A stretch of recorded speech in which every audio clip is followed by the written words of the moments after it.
So what is MTSS? Is it just one more educational acronym? Well, it is an acronym, but it's also important.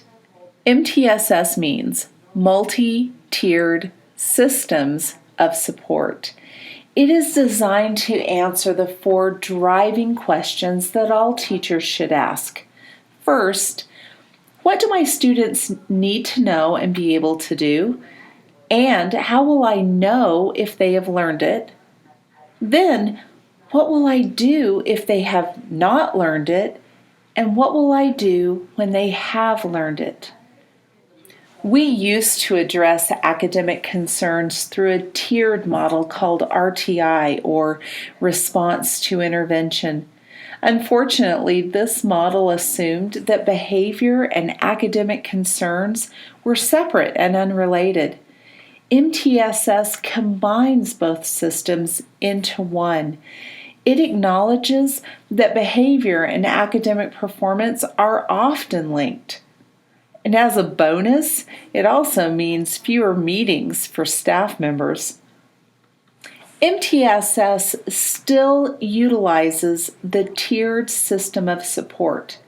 However, a more accurate image is a 3-dimensional pyramid.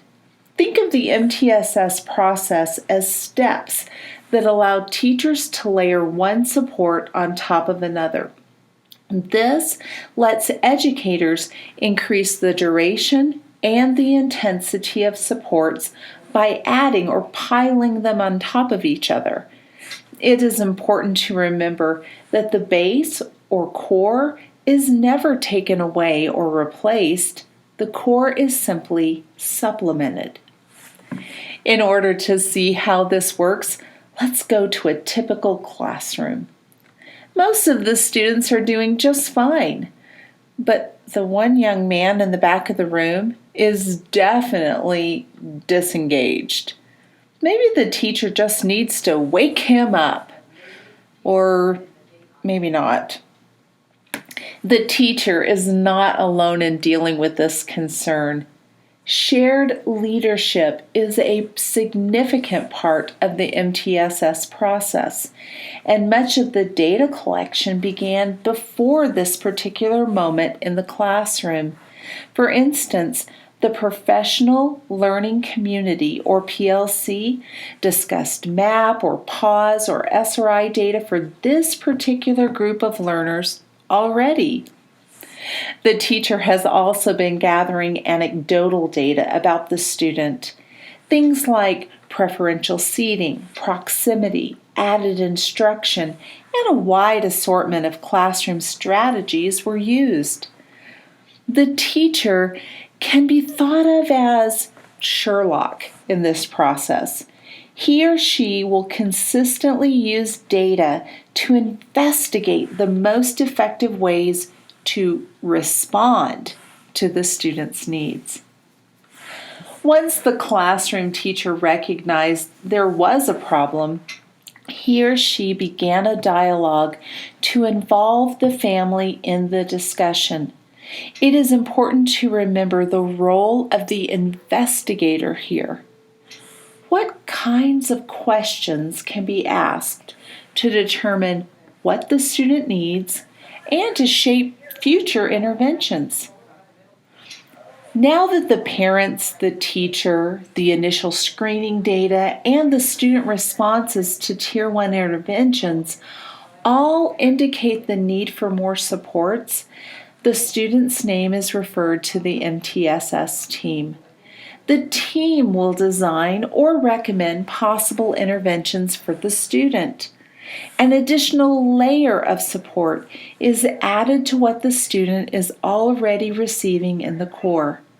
This support can be behavioral or academic or both, depending upon the student's needs. It may take place during the school day, like Title I or Success Reading or Math support. It may involve counseling or a behavior plan. Sometimes the student will need after-school tutoring. 2 things must happen, though, with any intervention. First, it needs to be used with fidelity for 4 to 6 weeks. it takes that much time to have any measurable impact from an intervention. Second, the data must be collected during that time. This is called progress monitoring. After 4 to 6 weeks, the data is reviewed in order to decide on future actions. Instruction, interventions, and assessment must all be data-driven and evidence-based for the MTSS process to be effective. Now what? The data may indicate that the intervention has been effective and is complete. Other times, the frequency or intensity will need to increase. Maybe a new intervention needs to be added. Whatever the data indicates, there are certain things to keep in mind. The MTSS process is continual. Interventions can grow in intensity and frequency. Additional supports can be added. The core is never replaced. And finally, MTSS is available to support all of our students as needed.